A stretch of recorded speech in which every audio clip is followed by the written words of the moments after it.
പാലക്കാട് നഗരത്തിൽ ഭൂമാഫിയ നികത്തിയ കുളങ്ങൾ കണ്ടെത്താൻ കഴിയാതെ നഗരസഭ. അവശേഷിക്കുന്ന കുളങ്ങൾ സംരക്ഷിക്കുന്ന കാര്യത്തിലും ആശയക്കുഴപ്പമാണ്.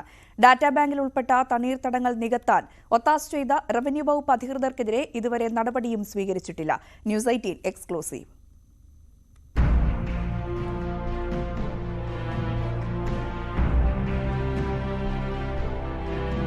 പാലക്കാട് നഗരസഭാ പരിധിയിൽ 4 വില്ലേജുകളിലായി 224 കുളങ്ങളുണ്ടായിരുന്നു. ഡാറ്റാ ബാങ്കിൽ ഉൾപ്പെട്ട ഈ തണ്ണീർത്തടങ്ങൾ നികത്താൻ അനുമതിയില്ല. എന്നാൽ കഴിഞ്ഞ കുറച്ചു വർഷങ്ങൾക്കിടെ പകുതിയോളം കുളങ്ങളാണ് നികത്തിയത്.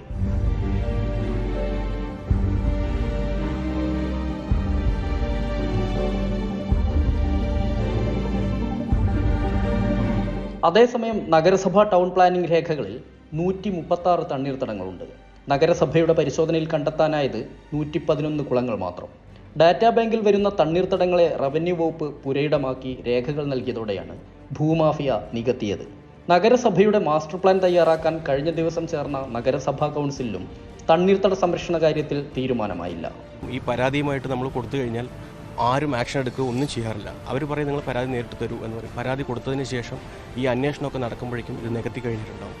പല രീതിയിലും ഇതിന് ഒത്താശ ചെയ്യുകയാണ് സർക്കാർ ഉദ്യോഗസ്ഥരും അതുപോലെ തന്നെ രാഷ്ട്രീയ പ്രതിനിധികളും ചെയ്തുകൊണ്ടിരിക്കുന്നത്. നികത്തിയ കുളങ്ങൾ മാസ്റ്റർ പ്ലാനിൽ നിന്ന് ഒഴിവാക്കാനാണ് അണിയറ നീക്കം.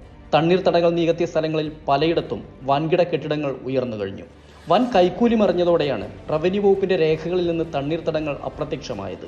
2003 ജലസംരക്ഷണ നിയമവും 2008 തണ്ണീർത്തട സംരക്ഷണ നിയമവും അട്ടിമറിച്ചാണ് കുളം നികത്തൽ. കുളങ്ങൾ ഇല്ലാതായാൽ വരും കാലങ്ങളിൽ വലിയ ശുദ്ധജലക്ഷാമത്തെയാവും പാലക്കാട് നഗരം അഭിമുഖീകരിക്കുക. കുളസംരക്ഷണത്തിന് പിന്നെ എന്തിനാണ് ഇങ്ങനെയൊരു ആശയക്കുഴപ്പം അധികൃതർക്കുള്ളത്? ക്യാമറാമാൻ പ്രജിത്ത് കൊങ്ങാടിനൊപ്പം എസ് വിനേഷ് കുമാർ, ന്യൂസ് 18 പാലക്കാട്.